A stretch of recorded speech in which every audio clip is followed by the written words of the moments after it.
Dospeláci sa tešia na nové povinnosti, školy sa snažia zaujať najmä ich rodičov. Používajú pritom rôzne lákadlá. Základná škola Pavla Horova v Michalovciach umožnila rodičom zapísať deti aj elektronicky. Okrem povinných údajov môžu doplniť aj to, s kým chce byť dieťa v triede, akú chce mať triednu učiteľku, alebo či majú záujem o alternatívne vyučovanie. Nie je to iba čisto elektronicky, musia to prísť osobne podpísať, údaje sa prekontrolujú. Je eminentný záujem zapísať teda člena z prvákov, lebo vlastne od toho závisí celkový chod školy, nielen mzdy, ale aj celková prevádzka školy. Je to úplne boj o každého žiaka.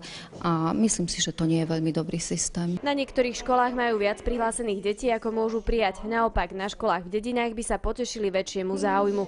Pre nedostatok žiakov majú existenčné problémy. Napríklad tohto roku, keďže nám nenastúpili 3 žiaci, takže mali sme aj kratený rozpočet kvôli tomu. Výber školy je na rodičoch, kritériá majú rôzne. Už tu chodí staršia dcera, tak už budú spolu chodiť. Že jazyky, to som rada. Ďalšou výhodou je aj to, že cez internet sa dá pozerať tá žiacka knižka, sú tam aj domáce úlohy.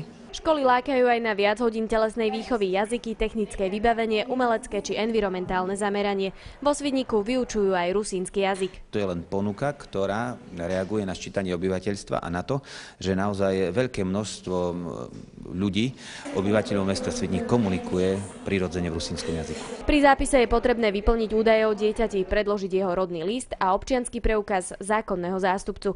Zapísať sa musia všetky deti, ktoré budú mať do 1. septembra 6 rokov. Viktória Doričová, RTVS.